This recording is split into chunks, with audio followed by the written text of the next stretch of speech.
खोया हुआ संदेश। रहस्य की गहराई। आर्या ने खत को बार बार पढ़ा। हर बार उसके मन में नए सवाल उठते। आखिर यह सब क्यों हो रहा था? कौन उसे यह संकेत दे रहा था और क्यों? उसकी जिंदगी अचानक रहस्यमय पहेली बन गई थी।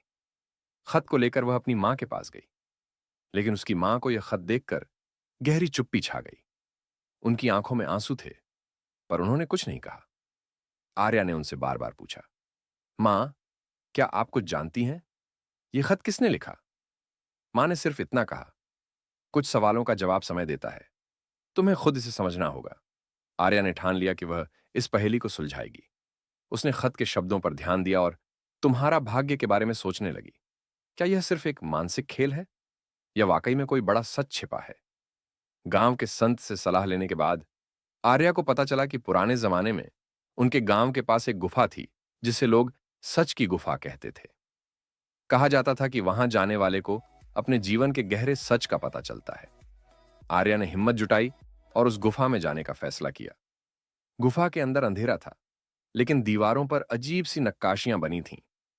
ये नक्काशियां उसे बचपन में उसके दादा द्वारा सुनाई गई कहानियों की याद दिला रही थीं।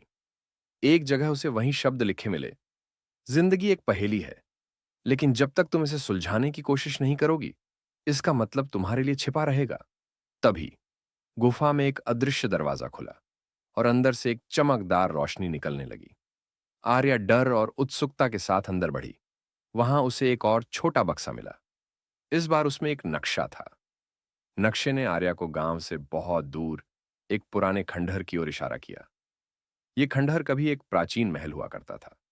गांव के बुजुर्गों का मानना था कि इस महल में एक छिपा खजाना है, लेकिन कोई उसे ढूंढ नहीं पाया। आर्या ने इस खंडहर तक पहुंचने की ठानी। वह जानती थी कि यह सफर आसान नहीं होगा। उसने अपने दोस्त करण को अपने साथ लिया। करण बचपन से ही उसका सबसे अच्छा दोस्त था और हर मुश्किल में उसका साथ देता था। रास्ते में उन्हें कई बाधाओं का सामना करना पड़ा। गहरी घाटियां, तेज बहने वाली नदियां और जंगली जानवरों से भरे जंगल। लेकिन आर्या की दृढ़ता और करण का साथ हर मुश्किल को आसान बनाता गया। खंडहर तक पहुंचने पर उन्होंने देखा कि वहां सब कुछ टूटा फूटा था, लेकिन महल की दीवारों पर वही नक्काशियां थीं जो गुफा में थीं। आर्या ने नक्काशियों को ध्यान से देखा और एक गुप्त दरवाजा ढूंढ निकाला। दरवाजा खोलते ही उन्हें एक गहरा तहखाना मिला। तहखाने में एक विशाल पत्थर की दीवार थी, जिस पर कुछ लिखा था, जिसे तुम ढूंढ रही हो वह सिर्फ तुम्हारे विश्वास और बलिदान से प्रकट होगा। तभी करण ने दीवार पर हाथ रखा और दीवार के पीछे से एक और बक्सा निकल आया। इस बार उसमें एक सोने की मूरत और एक चिट्ठी थी। चिट्ठी में लिखा था, आर्या, तुम इस गांव की असली उत्तराधिकारी हो। यह मूरत तुम्हारे पूर्वजों की है, जिन्होंने गांव को बचाने के लिए अपना सब कुछ न्योछावर किया। अब यह जिम्मेदारी तुम्हारी है। आर्या समझ गई कि यह सब एक बड़ी साजिश का हिस्सा था। उसके पिता, जो वर्षों पहले गायब हो गए थे, उन्हीं के द्वारा यह संकेत उसे दिए गए थे। यह सब एक बड़ी लड़ाई की तैयारी थी, जो गांव को किसी बाहरी खतरे से बचाने के लिए जरूरी थी।